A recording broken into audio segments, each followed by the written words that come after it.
Bom, então, boa noite. Estamos aqui de novo. Né? Essa aula é um pouco diferente dos outros encontros que a gente teve. Né? Lá a gente falava sobre moral. E aqui nós vamos falar sobre eclesiologia. Então, nós vamos falar um pouco da vida da igreja, mas mais na prática da vida da igreja. Né? A vida da igreja como ela é. Né? Então, eu preparei essa apostila. Ela tá baseada nesse documento da igreja chamado Lumen Gentium, que é o documento que trouxe toda a renovação da igreja a partir de 63, com Paulo VI e com João 23. Né? Então, vamos dar uma lidinha aqui. Né? Eclesiologia, do grego eclésia, é o ramo da teologia cristã que trata da doutrina da igreja, seu papel na salvação, sua origem, sua disciplina, sua forma de se relacionar com o mundo, seu papel social, as mudanças ocorridas, as crises enfrentadas, suas doutrinas, a relação com outras denominações e sua forma de governo. Então, nessa matéria a gente vai aprender um pouco como a igreja atua dentro de um mundo, né? Um mundo muitas vezes sem Cristo, né? Como viver com Cristo no mundo sem Cristo. Então esse passa a ser o grande desafio nosso, né? Porque quem vai defender a igreja somos nós que estamos à frente dos trabalhos da pastoral, entendeu? Ninguém vai perguntar pro pipoqueiro o que se passa dentro da igreja, entendeu? Seria, né, nós é que estamos lá, então a gente tem que conhecer um pouco a estrutura, né? Então, e a igreja, ela não está separada do mundo. Ela não é como, por exemplo, um convento que fica lá em cima da montanha e que não vê as pessoas do dia a dia. Né? A igreja está enfiada dentro do mundo, né? Então, a doutrina da Igreja Católica, ou simplesmente a doutrina católica, é o conjunto de todas as verdades de fé. O que são verdades de fé? Vocês sabem isso? Vocês aprenderam isso? O que são dogmas, verdades de fé? Vocês já aprenderam isso no curso? Né? Então, a verdade de fé é uma verdade que foi definida pela Igreja colegial, pelo colegial da Igreja, né? Pelo colegiado. Então é o seguinte, eu vou dar um exemplo que é o mais conhecido de todos, é o exemplo da Assunção de Nossa Senhora. Desde o ano 200 já tem registro que se comemora a Assunção de Nossa Senhora. Nossa Senhora assunta ao céu. Mas isso só se tornou dogma da Igreja a partir de 1948, acho que foi 48, com o Pio XII, com o Papa Pio XII. Então, algumas coisas a igreja celebra simplesmente pela tradição, e outras coisas são assumidas pela igreja como verdades de fé. E são verdades que funcionam dentro da nossa igreja. E são verdades nossas, não, né? Os evangélicos, por exemplo, não têm. E nós não podemos impor a nenhum deles porque não faz parte do tipo da combinação de fé que a gente teve a partir da nossa experiência de Deus. É claro isso? Então o dogma, a verdade de fé é isso, verdade de fé. É a verdade que eu acredito faz parte do meu pacote de fé, daquilo que a minha igreja prega. Né? Então, segundo o Catecismo de São Pio X, A doutrina católica foi ensinada por Jesus Cristo para mostrar aos homens o caminho da salvação e da vida eterna. As suas partes mais importantes e necessárias são 4. E aí eu peço atenção especial aos catequistas, porque isso é importante que os meninos aprendam, que as meninas e as meninas aprendam, né? O credo, né? Qual é a consistência? No que é que eu acredito? Né? Eu creio em Deus Pai, né? O Pai Nosso, os 10 mandamentos e os 7 sacramentos. A nossa função como catequista é ensinar essas 4 coisas. A gente pode até...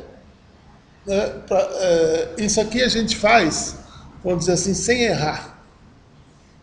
Porque tem muita gente que começa a colocar alguns valores morais, algumas coisas que não são tão importantes para dentro da catequese e às vezes deixa para ensinar o Pai Nosso ou os sacramentos no último momento.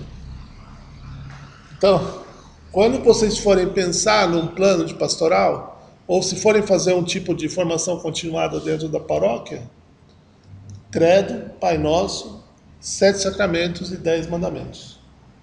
Se concentrar nisso. Ter como, vamos dizer, meta corporativa o ensino disso aí, né? Nossa igreja cristã acredita que a sua doutrina foi sendo gradualmente revelada por Deus através dos tempos. E isso é importante. Não houve, Cristo não deixou um livro escrito. Né? Quem escreveu algumas coisas foram os seus discípulos. E talvez nem tenham sido eles, talvez tenham sido as pessoas da comunidade que sabiam escrever alguma coisa. Né? Então, essa doutrina, ela foi sendo transmitida gradualmente pelo Espírito Santo através das pessoas que estavam lá atuando naquele momento. E isso é importante porque, por exemplo, vamos pegar um problema atual, né? A participação no Facebook de crianças era um problema para o qual Jesus Cristo não deixou nenhuma doutrina específica. Entende? Porque não é um problema daquela época que ele viveu. Isso é um problema da nossa época. Né? Então, nós temos que ir agindo e temos que ir descobrindo as respostas para os problemas que são nossos. Claro, a gente não pode agir do tipo, eu acho isso ou eu acho aquilo. Mas a gente tem que ir pensando, refletindo, né, o que Deus faria, o que Jesus teria feito, né, sem cair naquilo que a gente falou tanto no ano passado sobre a moral. Sabe, descarregar a moral.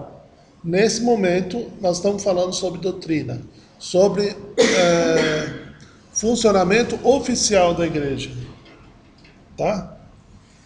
Então, a igreja foi sendo gradualmente instruída pelo Espírito Santo e pelos acontecimentos do dia a dia, né?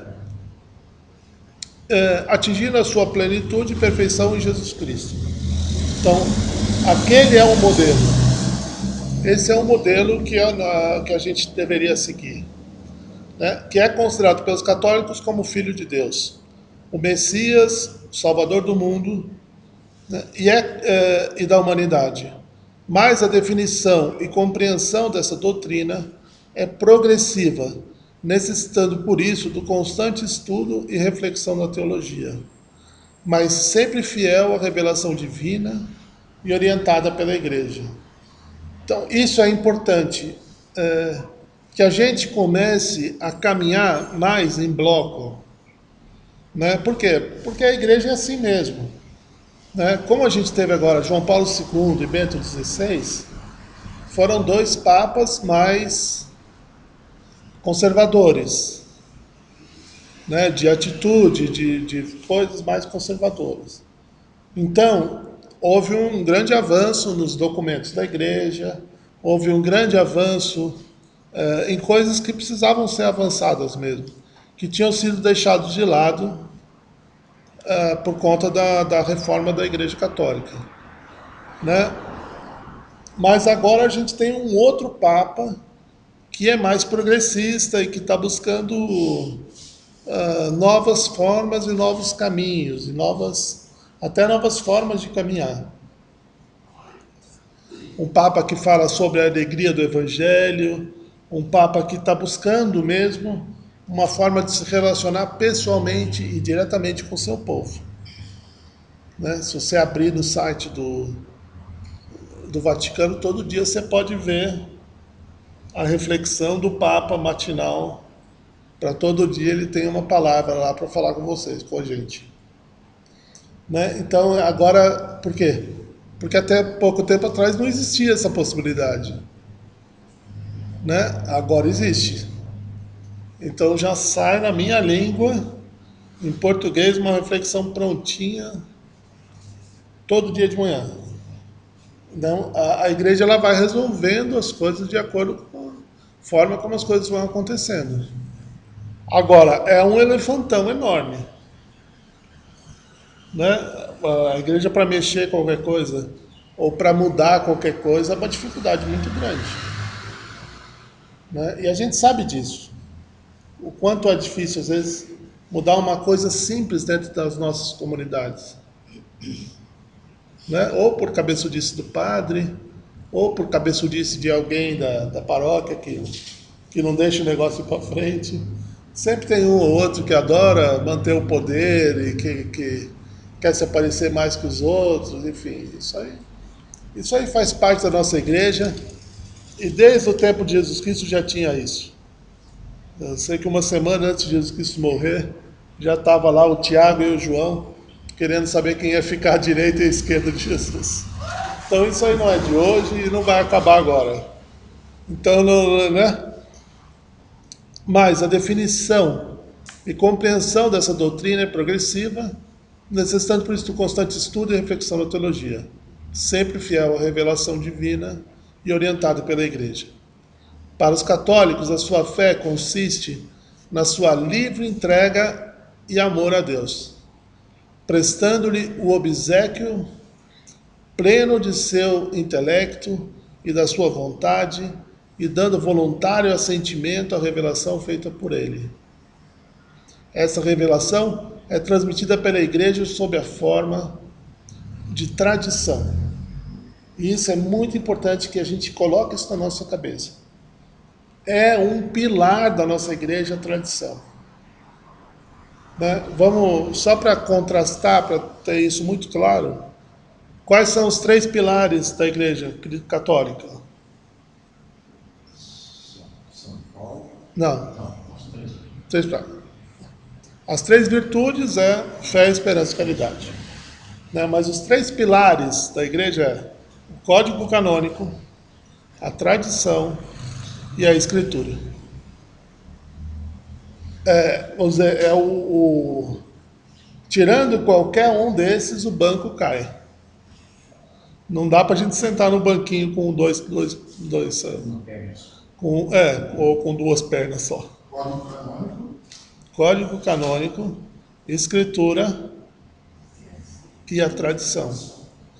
Por isso que se fala dessa, por exemplo, a igreja celebra tantas festas populares simplesmente pela tradição e não porque é aceito pela igreja hierárquica, mas é porque é costume. Por exemplo, a Nossa Senhora Aparecida é fruto da tradição, porque não tem nenhum lugar escrito na Bíblia sobre uma Nossa Senhora que apareceu no meio de um rio. Mas, dentro da nossa dinâmica católica, funciona dessa forma.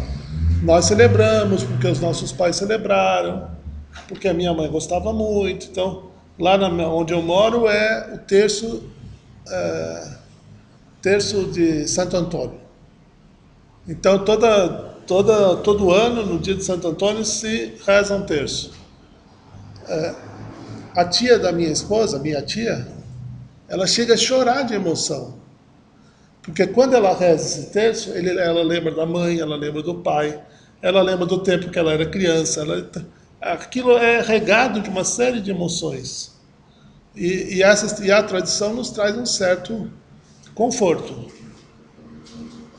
Deu para entender essa coisa da tradição? Isso é importante porque isso é uma coisa que a gente é muito questionado. Né? E muitas vezes a gente não sabe ajudar as pessoas a entender isso. Né? Segura aí para mim. Não, ainda está aqui.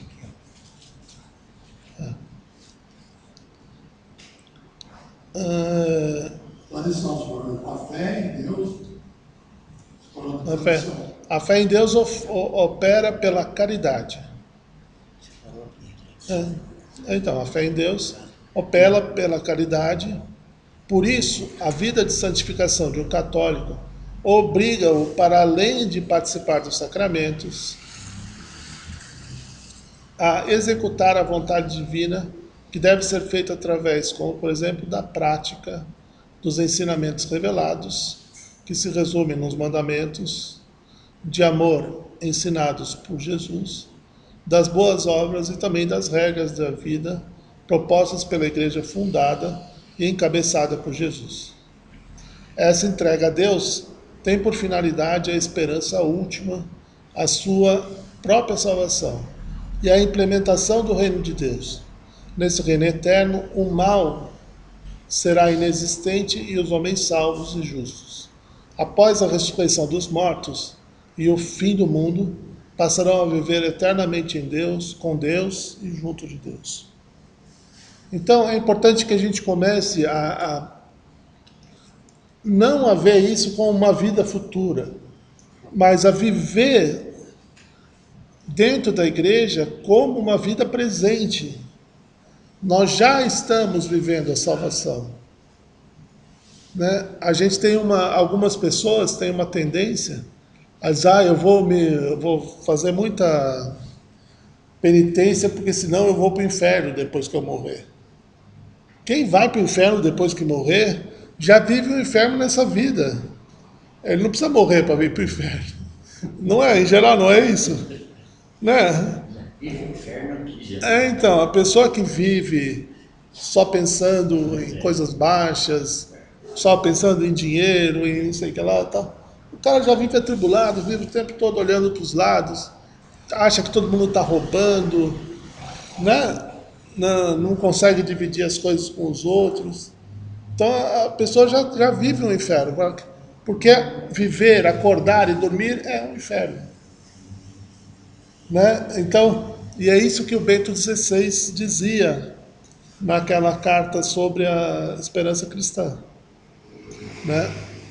Quando nós morremos, não é a vida que muda, é a matéria. Portanto, vamos viver, comer, beber e ser feliz nessa vida. Isso não quer dizer sair fazendo todo tipo de coisa que não se identifica com as coisas de Deus. Mas é viver com alegria aquilo que a gente vive. Né? Tá dando para entender? Tá muito... Onde é que nós estamos? Aqui embaixo, né? As principais verdades da fé da Igreja Católica encontram-se expressas e resumidas no Credo Niceno-Constantinopolitano, que o Papa Bento XVI pediu que se fizesse com mais frequência. Né? E aí nós vamos ver por que isso na próxima aula. E variadíssimos documentos da Igreja, como por exemplo o Catecismo da Igreja Católica e no Compêndio do Catecismo da Igreja Católica. Né? Então a gente vai ver que essas verdades de fé, elas estão disponíveis para a gente aprender. Né? E elas vêm, e nisso é importante que a gente não fique muito nessa coisa do eu acho, ele acha, né? Mas que a gente comece a se ver e a pensar como nós. Não, peraí, eu vou ler e vou descobrir o que fala sobre isso. Né? Nós temos que aproveitar que hoje em dia tem todo esse negócio da internet que nos facilita fazer pesquisa, encontrar as coisas. É muito mais simples hoje em dia. Né? Então ele fala aqui, os nomes da igreja. O termo grego eclésia, do qual deriva eclésia, e o termo em português igreja, é a tradição da palavra gabal, que significa convocação ou assembleia reunida. Né? Lembra daquele texto que vem antigo de Abrão, da assembleia de Siquém? Então esse nome ele vem dessa tradição antiga lá dos judeus. Né? Sacramento de salvação é um outro nome. Povo de Deus, outro nome. Esposa de Cristo é um nome com o qual eu me identifiquei por muito tempo. Corpo místico de Cristo, após o Concílio Vaticano II. A igreja passa a ter uma organização de uma sociedade, uma comunidade de fé, esperança e caridade. Né? Então a gente vai vendo que a igreja ela vai produzindo novidades dentro de si mesma. Né?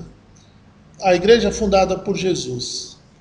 Jesus é fundamento, o alicerce, em que foram construídas as primeiras comunidades com os apóstolos no dia de Pentecostes.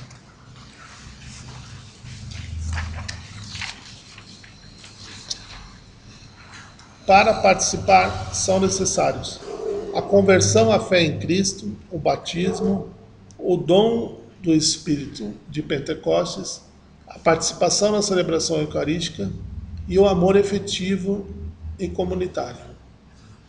Então, isso é outra coisa que é importante, né?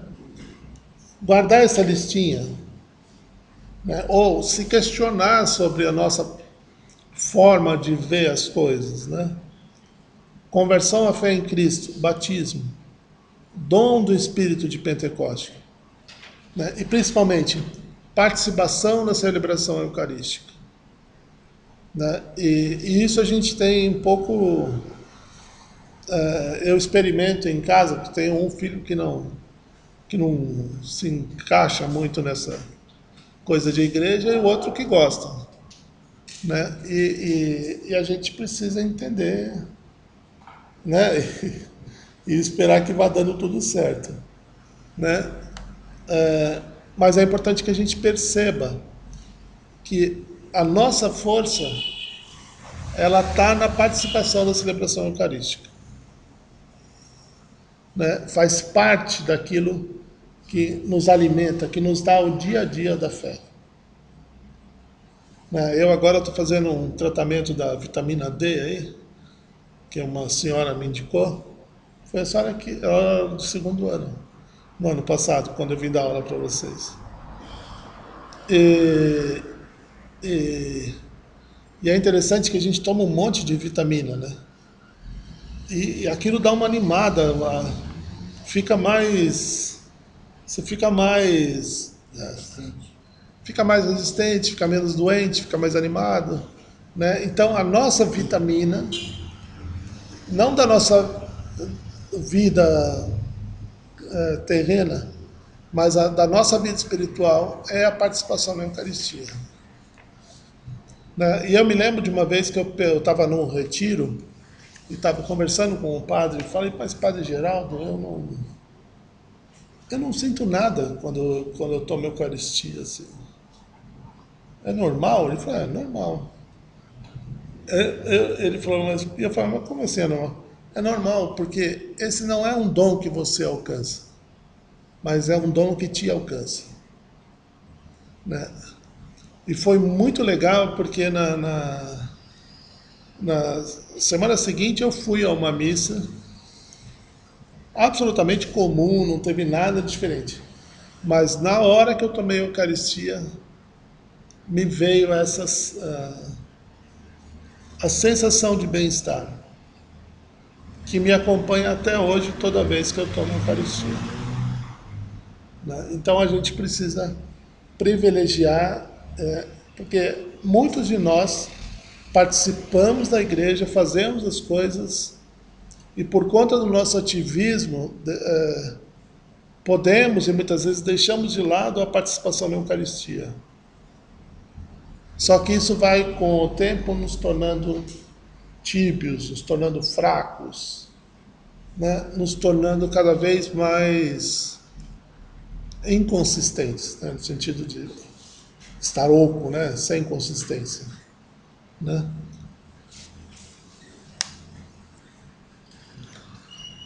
Os apóstolos receberam de Cristo o poder de ensinar, santificar e governar a igreja, e a Eucaristia como a nova aliança.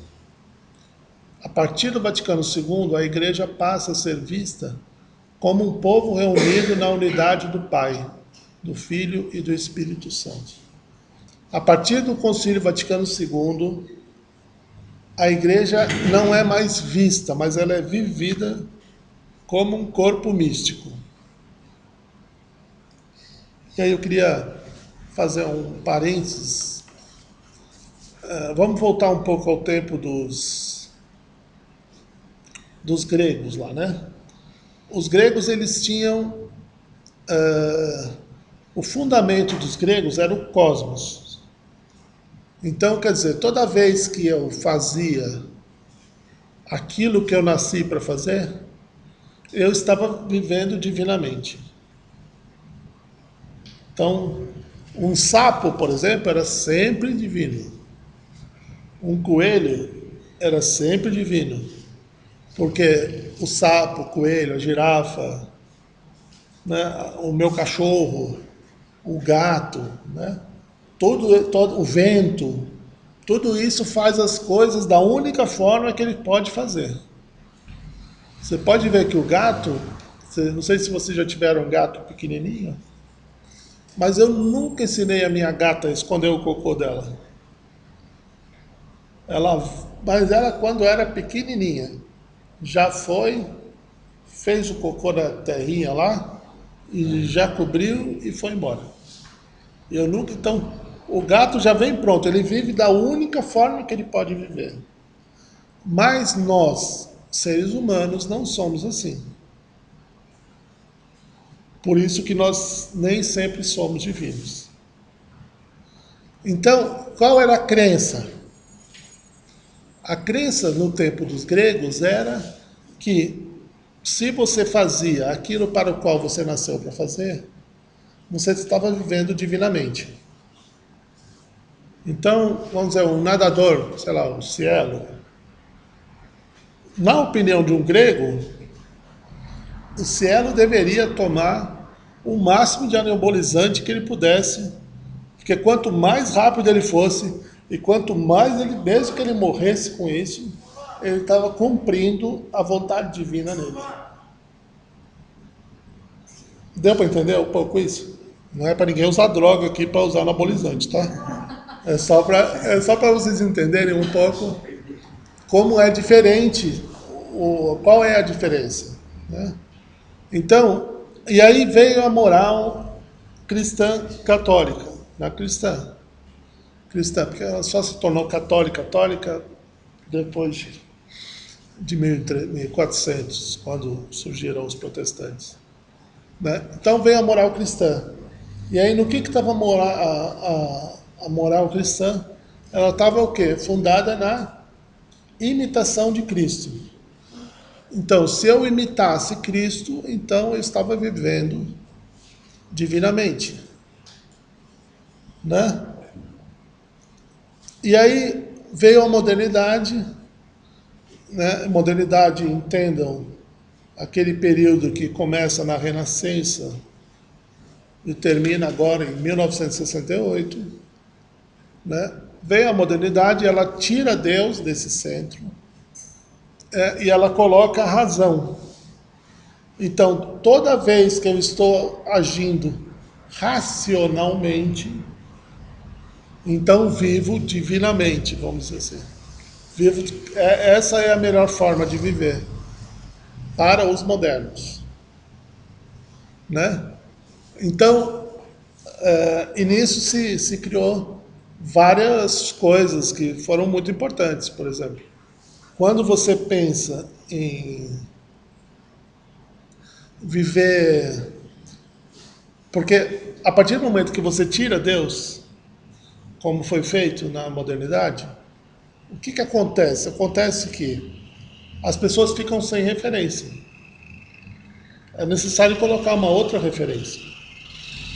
Então, como é que as pessoas vivem com Deus, mas sem Deus? Através da moral. Então a moral nos ajuda a viver como se nós fôssemos divinos, mas sem a participação de Deus. Então, alguns filósofos como Hegel e Kant foram ajudando a montar esse jeito de se viver, né? Diga-me com quem anda, que eu te direi quem és. Outras, vocês conhecem várias frases dessas que os nossos pais falavam? O seu direito termina quando começa o do outro.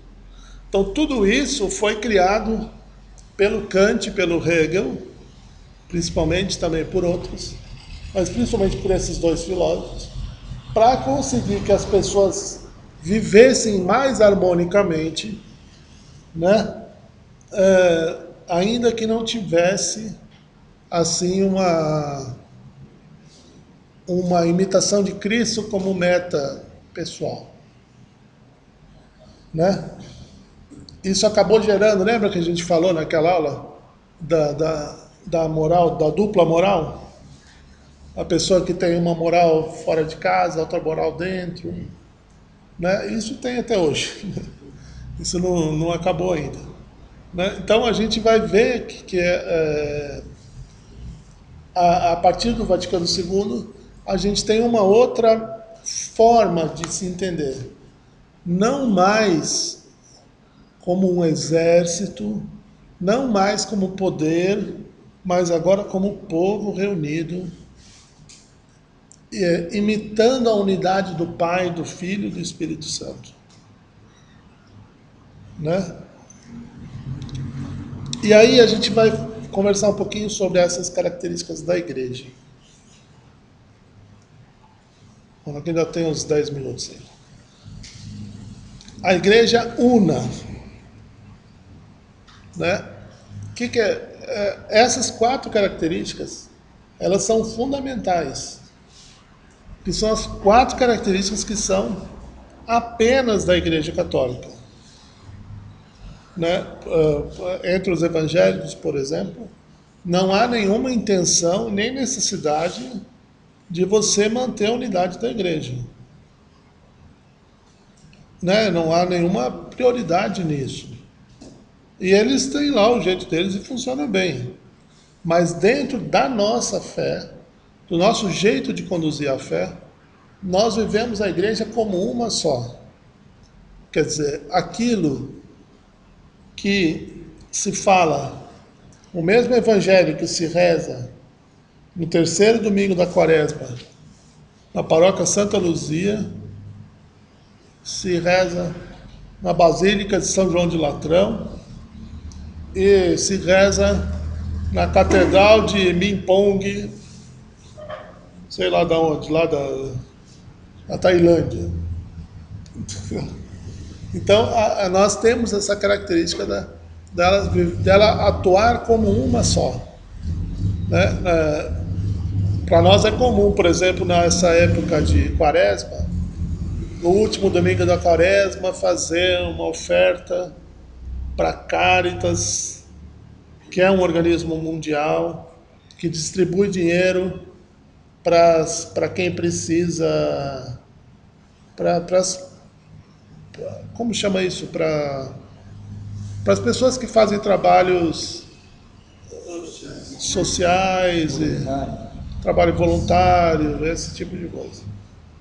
Então, para a gente isso é comum. Fala, não, então, se é tal coisa é com a Caritas, se é tal coisa é não sei o quê. Então a gente já está acostumado a viver desse jeito. Então ele fala unidade de fé. A mesma fé como princípio de união entre as pessoas. Eu lembro que há algum tempo atrás vivia aqui no Brasil com a gente uma pessoa muito querida que era polonesa. E ela participava da missa em polonês que tem todo domingo lá nos Salesianos, lá no centrão de São Paulo. Não lembro o nome da paróquia. Deve ser aquela que fica com as mãos assim. Como é que chama Nossa Senhora? Fica com as mãos abertas lá, agora eu esqueci. Enfim. E lá eu assisti a missa lá em polonês, não entendia bulhufas do que os caras estavam falando, mas entendi tudo e sabia que hora que eu tinha que levantar, que hora que eu tinha que sentar, e não sei o que. Foi uma experiência interessante. E quem já foi para fora do país já deve ter experimentado algo parecido com isso. Né? A gente vai para fora e a mesma missa é celebrada da mesma forma. Então isso é um sinal da unidade. Né? Unidade dos sacramentos. Né? Os sacramentos são para nós um sinal da unidade.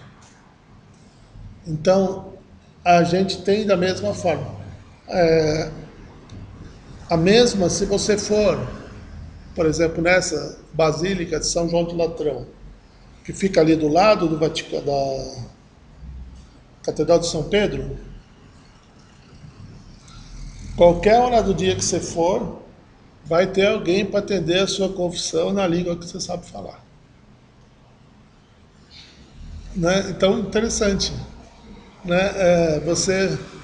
Você pode, claro que, se você for lá na Basílica de Latrão, para dizer, olha, eu estou separado, vivendo com a terceira mulher, só pode me perdoar? Ele vai falar, não posso, porque você está lá do lado da igreja, a igreja não vai. Agora, é claro que se você for conversar aqui com um padre fulano de tal, que é seu amigo, conhece a sua família, sabe que essa sua mulher é uma pessoa maravilhosa, não sei o quê, ele vai dizer, não, veja bem, não é bem assim. Né? Mas a regra oficial é uma só. Deu para entender? E lá ele vai atuar na unidade de comunhão, fé e sacramentos como colunas da igreja. Né? Então, a mesma igreja é em todo lugar a mesma igreja. Vai funcionar da mesma forma, né? Vai ter os seus bispos, os seus padres e toda essa estrutura mesma que acontece aqui, acontece em outros lugares. Ainda que em alguns lugares não se tenha nenhum tipo de celebração, por exemplo, uma amiga minha que mora no Japão, agora não, agora ela está em Cuba, mas morou muitos anos no Japão, diz que é muito engraçado fazer Páscoa sem feriado. Sabe, Sexta-feira Santa, você tem aquela vontade de ficar rezando, de ficar na sua, celebrando aquela oferta e tal. E não, tem que trabalhar. Né? E aí, ainda que não, mas de qualquer forma, Sexta-feira Santa é Sexta-feira Santa. Isso nos dá uma identidade. Então, uma das características da nossa igreja era ser una. Outra característica da nossa igreja, ela ser santa. A igreja é um sinal da santidade de Deus entre os homens. O local onde acontece a comunhão dos santos, o povo santo. Onde se dá a união vital com aqueles que já estão na glória. Então, a igreja é aquele local onde se dá também a nossa santidade. E veja bem, é importante que a gente desligue a ideia de santidade com a ideia de moral. Porque ser santo não é você ser uma pessoa totalmente irrepreensível. ser santo não é você, mas é você viver de acordo com aquilo que prega na igreja. Agora, o que ficou para trás, ficou para trás. O santo, ele é muitas vezes a partir de um determinado ponto da vida dele. Como foi Santo Inácio, como dizem de Santo Agostinho, né? E como dizem de tantos outros santos, que foram intuindo e conhecendo a santidade na medida que o Espírito foi soprando e que as coisas foram acontecendo na vida dele. É claro, e a gente sabe que os nossos padres são santos, mas sabe que eles não são perfeitos. E sabe que muitas vezes eu admiro pessoas, por exemplo, que se mantêm na comunidade mesmo tendo problema com o padre. Né? E é interessante porque lá onde eu fico lá com o padre Luiz, tem gente que não gosta. Tem gente que gosta, mas não importa, continua firme. Aqui, por exemplo, nessa paróquia aqui, tem uma mulher que eu conheço, uma mulher e o marido, né? É muito legal, porque passa o padre, saiu, entra outro. O padre dá um corridão neles, fala que eles estão fazendo isso, fazendo aquilo. Eles abaixam a cabeça e falam, tá bom, pode falar, depois. Entendeu? Nós temos consciência de que o padre muda, mas a comunidade somos nós. E isso é a santidade da igreja. É a gente conseguir continuar, independente das pessoas que estão, né? E quanto mais humildes nós formos, mais chance nós temos de alcançar a nossa própria santidade. Né? E isso nos ajuda, inclusive, na vida profissional. Né? Tinha um senhor que trabalhava com a gente e ele falava assim, pois é, quem nasceu como cobra, né, tem que rastejar um pouco e engolir um sapo de vez em quando. Né? Eu acho muito sábio isso. Né? Então a gente precisa entender um pouco. Às vezes a pessoa é nova, às vezes ela não entende, né? Às vezes ela não consegue entender o que a gente está tentando falar. E a gente precisa saber esperar o tempo da pessoa compreender e conseguir se perceber inserido nesse negócio.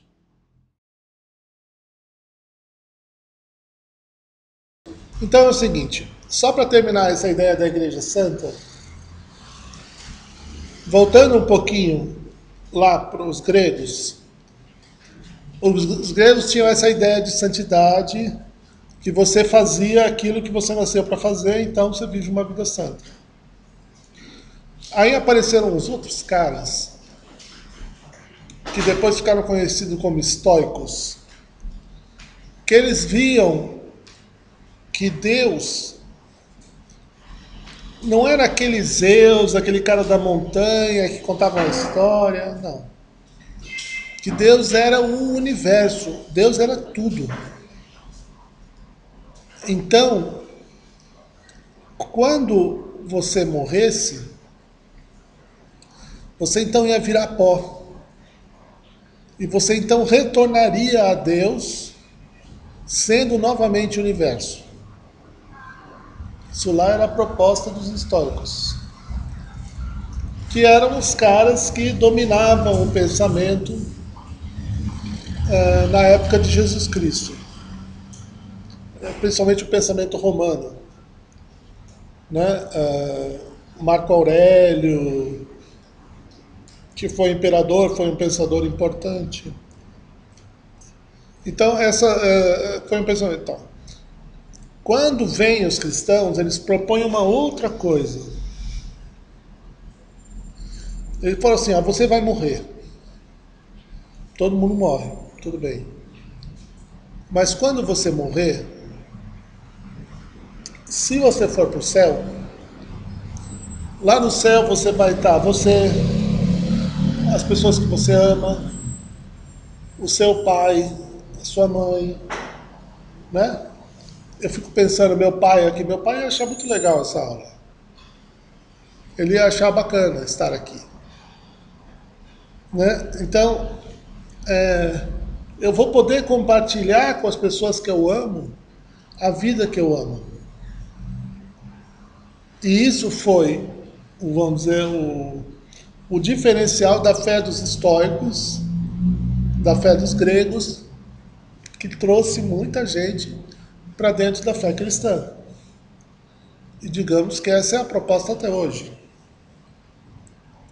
mesmo entre os cristãos que não são católicos, né? Então, o que é a santidade da igreja? A igreja é aquele local onde se dá, ele fala aqui, onde se dá a união vital com aqueles que já estão na glória, né? Através da igreja eu vou ter disponível, vamos dizer assim, para mim, uma vida que vai, né, que vai estar lá a minha avó, que eu amo, vai estar o meu pai, que já morreu, vai estar as pessoas lá. E nós vamos poder conviver e nos amar novamente, né? Então, nós então nos tornamos um povo santo a partir da igreja. E aí vem essa terceira característica, que é a característica de ser católica. Igreja universal e verdadeira. Caracteriza a missão do único povo de Deus. A unidade católica promoverá a paz universal. Quantos já morreram por causa dessa proposta, não é verdade? Só que a ideia original, a ideia que está no Evangelho, especificamente no Evangelho de São João, no capítulo 12, né, que Jesus fala: quando eu for erguido, atrairei todos a mim.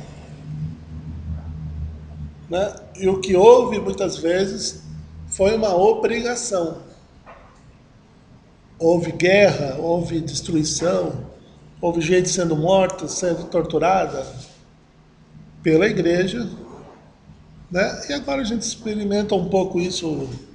A gente está vendo essas coisas que estão acontecendo lá no Afeganistão, lá no Iraque, que estão destruindo lá os templos antigos e tal, para acabar com a idolatria, né? Então, a gente já fez isso. Nós, católicos, não podemos falar uma vírgula contra esses caras. Tudo isso a gente já fez, né? A gente espera que com o tempo eles aprendam também, né? Então, a ideia da igreja católica não é a igreja de que nós somos o grande exército dos vencedores de Deus, não. Mas a unidade cristã trará ao mundo a paz universal. Esse é o sonho, né? E é isso que nós temos que desejar. Quer dizer, nós devemos desejar. Eu diria até que nós temos que ter o desejo de desejar. Porque, às vezes, mesmo dentro do nosso convívio familiar, né, a gente passa um pouco de trabalho nessa questão de viver a nossa fé com alguma liberdade, né? Esses dias estava com um dos meus filhos, estava na missa e ele estava aqui do lado. Ah, que chatice, que tem que vir na missa, que coisa chata, porque eu não fico em casa. Aí eu falo: fulano, senta lá do outro lado do banco, fica lá.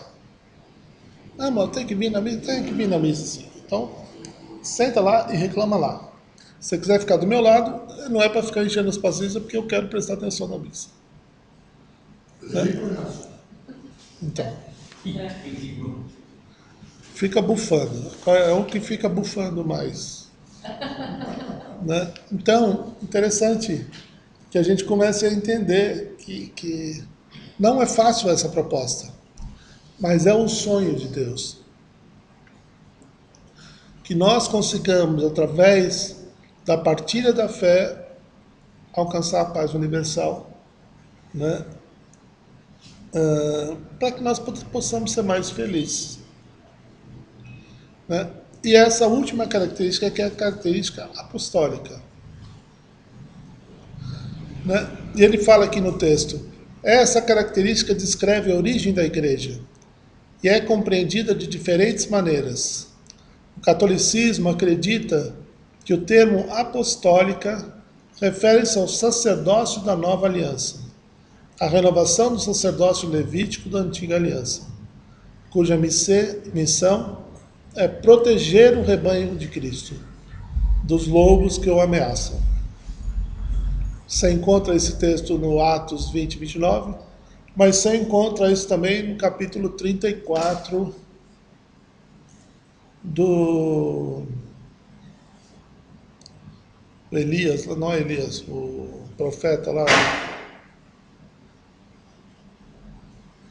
Jeremias, Isaías, Jeremias, não. Os 4 grandes. Ezequiel. Capítulo 34 do Ezequiel, vocês vão achar uma ótima referência disso. Ai de vós, pastores que apacentam a si mesmos. É um texto maravilhoso.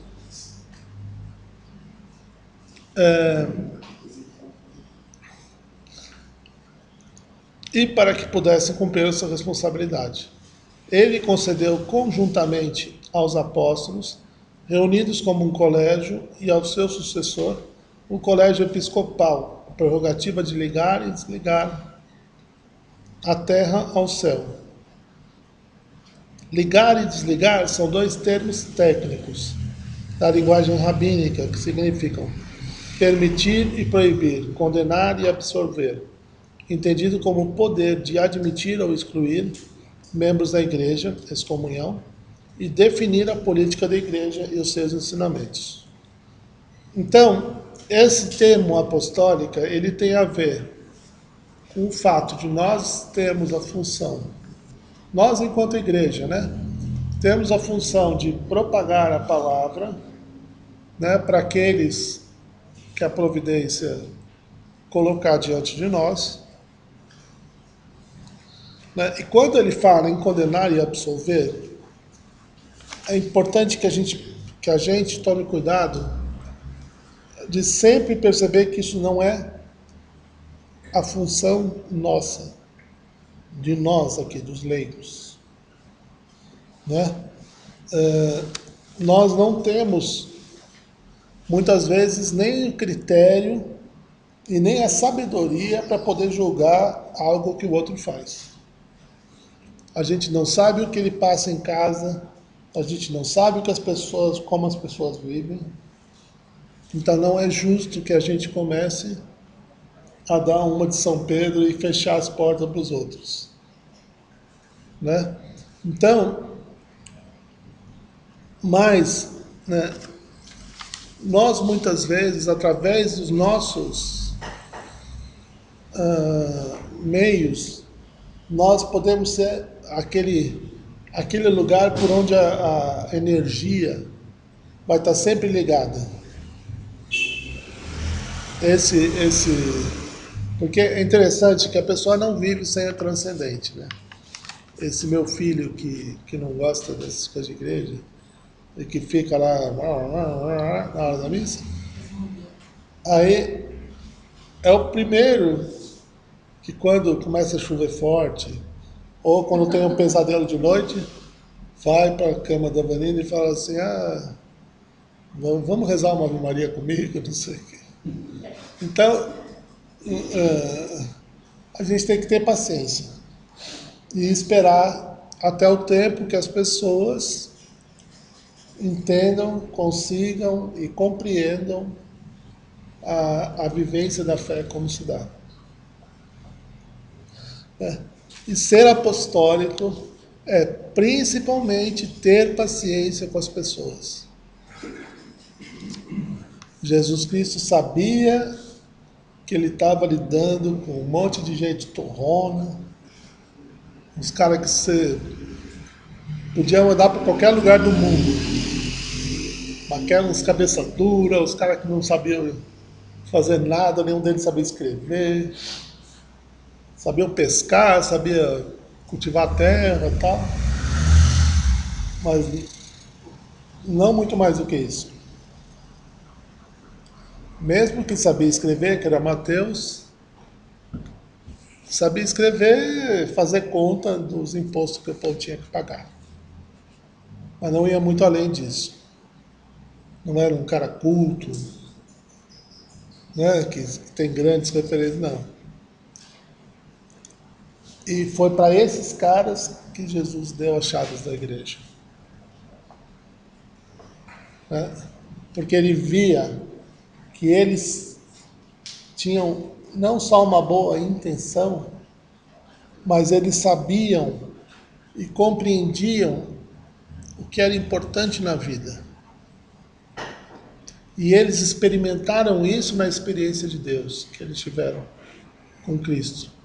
E não num banco de escola ou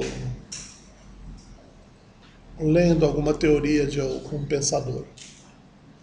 Né? E nisso é que a gente acredita muito nesse tipo de trabalho, como por exemplo, esses cursos para leigos, esse tipo de formação continuada. Né? Porque são vocês que estão na frente de batalha, assim, né? Que estão lidando diretamente com crianças ou com pais, ou com famílias, né? Não sei quem é que trabalha aí com batizandos, né?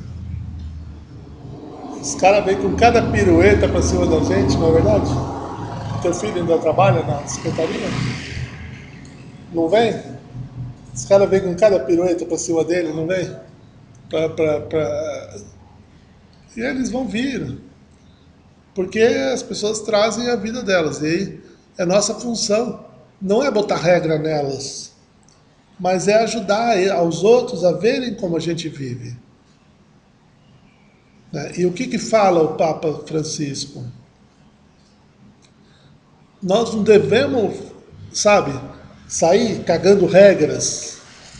É claro que ele não usa esse termo, mas né, para cima dos outros. Né? Nós temos que ajudar as pessoas a entenderem que uma vida mais ordenada, uma vida com afetos mais ordenados, vai nos ajudar a ter um relacionamento interpessoal melhor. Eu vou conseguir me relacionar melhor com você se eu tiver as minhas afeições ordenadas. Né? Porque é como, por exemplo, se você... Eu agora vou arrumar uma mulher de 95 anos para casar, porque eu estou pensando que ela vai morrer rápido. Eu estou precisando dar uma acertada na minha vida. Entendeu? Totalmente errado, é desordenado. Eu vou capotar, e quem disse que eu não vou morrer primeiro? Entendeu? E quem disse que depois o que vai acontecer? Entende? O mais comum é o contrário, né, Marcelo? Não, o que foi? O homem mais velho arrumar a menina mais nova arrumar um homem mais velho. Mas os dois estão desordenados. Né? É claro que pode haver um amor sincero e honesto entre pessoas, né? Porque o que a gente vê também é que as pessoas classificam, né? Bens a Deus, hein? Como é que é? O Ítalo arrumou uma mulher loirinha, bonitinha, família boa, bem casada, os pais estão bem de vida, bens a Deus, hein? Agora pensa no Ítalo Romano. Não, eu vou me casar com a minha professora de inglês. É. Quantos anos tem? 61. Entendeu? Por que não? Entendeu? Né? Então, eu acho que é interessante, porque também a gente fica condicionando muito a experiência do outro. Mas já pensou eu arrumar uma nora mais velha que eu? Quem vai ter que aguentar ela é o teu filho, e não você. Entendeu? Não, tudo bem, entendeu? Você precisa. A verdade é que a gente começa a fazer um condicionamento da vida dos outros. E isso é perverso.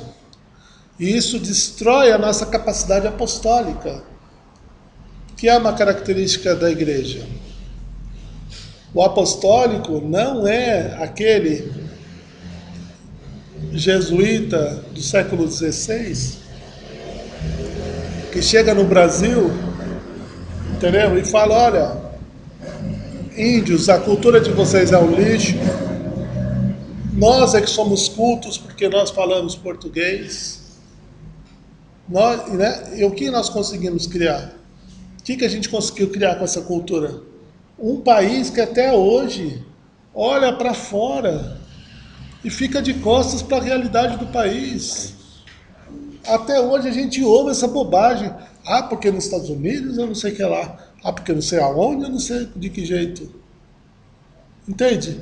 Se a gente tivesse tido, né, uma colonização voltada para a realidade daquilo que se vive no Brasil, da realidade daquilo que é comum no Brasil, talvez a gente não tivesse tanto de costas para o nosso país.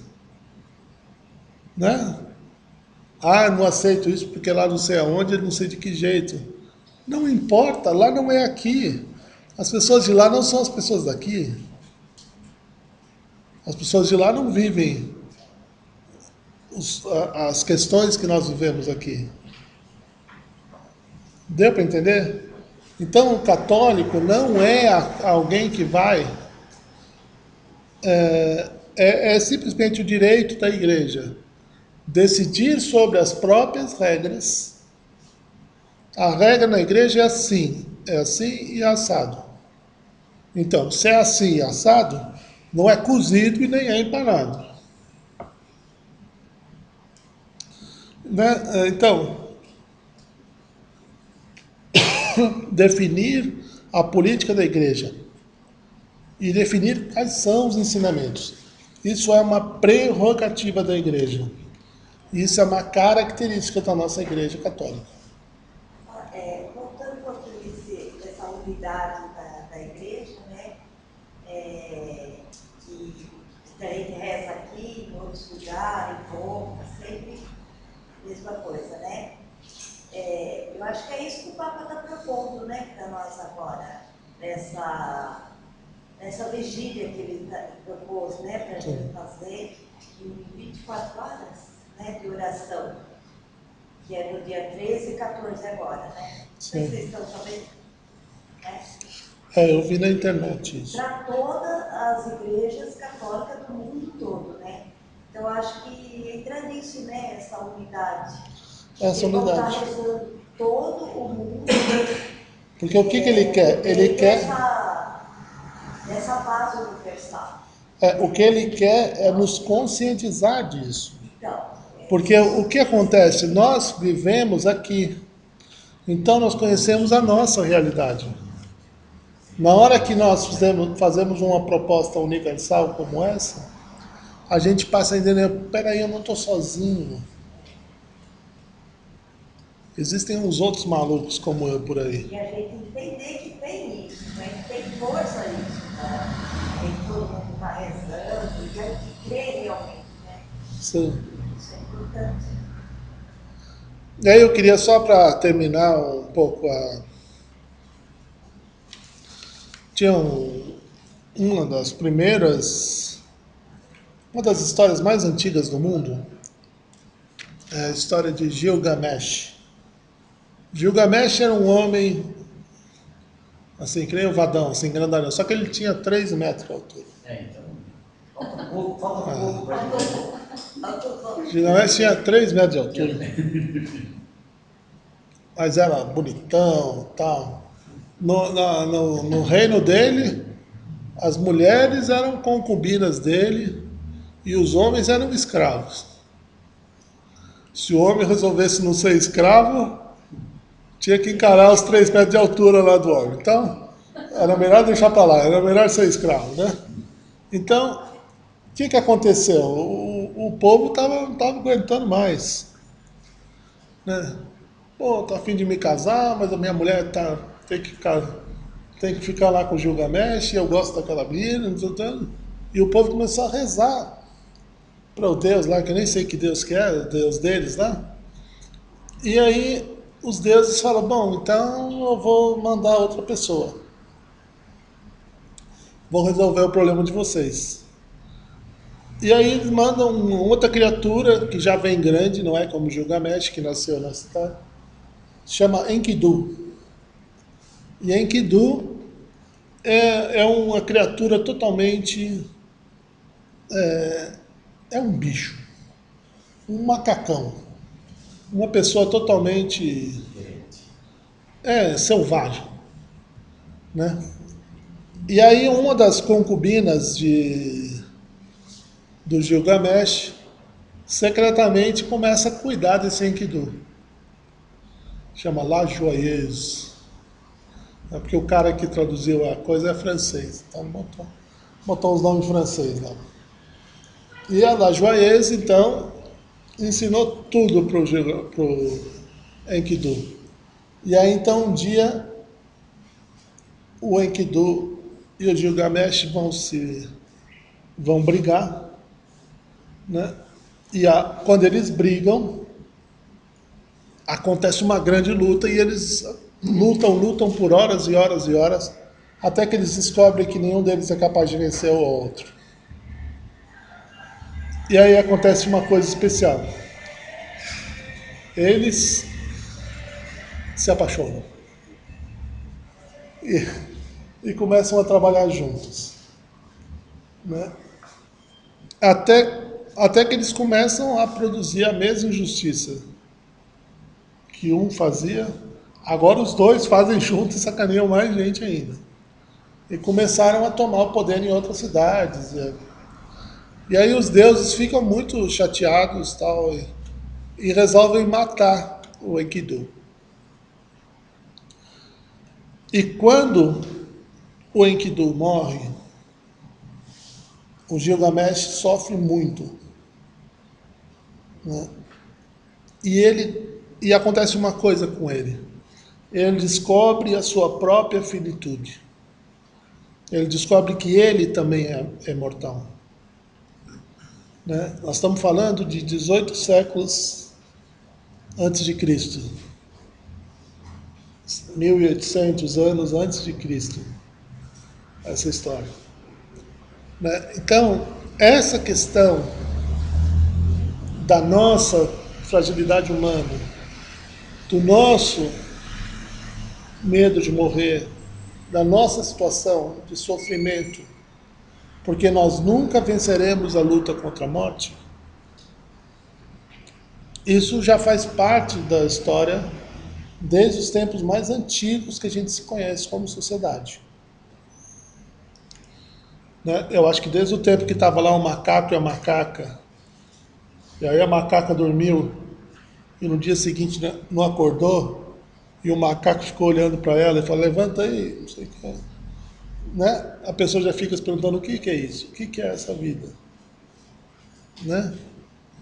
Então, aonde que nós descobrimos o sentido da nossa vida? Né? O sentido da nossa vida, ele é descoberto através da igreja. É ela que vai fazer a nossa ligação, tanto com os nossos entes antigos, quanto com os nossos santos. E aí eu não estou falando do santo do altar, eu estou falando desses que nos precederam e que são um exemplo de vida para nós.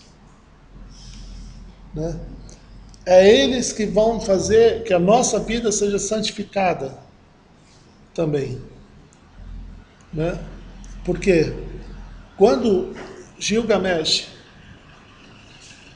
toma consciência da sua mortalidade, aquela mulher, lá joalheuse, lá, vai falar com ele e fala assim: escuta, Gilgamesh, você foi rei, você reinou, você mandou, você teve quantas mulheres você quis, você teve todo o dinheiro que você quis na sua vida. Depois, você teve Enkidu, e você amou, e você lutou, e você foi vitorioso com ele. Você sabe por que você está com tanto medo da morte? Porque a tua vida é boa, né? Se a tua vida fosse qualquer coisa, você ia achar que a morte também é qualquer coisa. Mas a gente precisa aprender a lidar com esse sentimento. E a gente precisa aprender a lidar com a nossa própria fragilidade. E o nosso caminho, aonde nós vamos aprender tanto a dar valor a essa vida, quanto a reconhecer a santidade de nossa existência, é, para nós, a Igreja Católica. Para ele que é evangélico, é a igreja dele lá evangélica. Que eu nunca esqueci, nunca lembro o nome. Né? Então, é importante que a gente comece a tomar consciência. E a eclesiologia, a presença de Deus dentro da igreja, né, que é o corpo místico de Cristo, né, é um caminho que pode nos ajudar a compreender os mistérios da vida e os mistérios da morte. Compreender, inclusive, aquelas pessoas que não são tão boas assim, que não são tão amáveis assim, que não são tão aprováveis assim, e que estão junto com a igreja, junto dentro da igreja com a gente. Ou na igreja de vocês não tem? Na paróquia de vocês? Todos são super legais, amáveis, não gostam de aparecer, de ficar do lado do padre, né? Nós somos chamados a amar, né? E a ver o mundo a partir da experiência da igreja. E principalmente, nós somos chamados a defender a igreja diante do mundo. Ninguém está falando de pegar armas, porque ninguém defende ninguém com arma. Você dá um tiro numa pessoa, você machuca mais o seu coração do que a pessoa se machucou, né?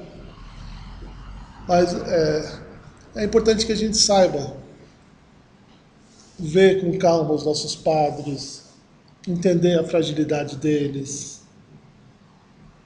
E se não está bom numa paróquia, porque não suporta o padre, sai de lá, vai para outra. Aqui não é uma cidade tão grande que a gente precise ficar numa paróquia só. Deu para entender? Isso não vai fazer da gente menos igreja. Então é isso. Semana que vem a gente começa a falar dos concílios, né? E começa a ver um pouco como é que foi o embrião e a formação dessa igreja desde os primeiros tempos da igreja. Ok?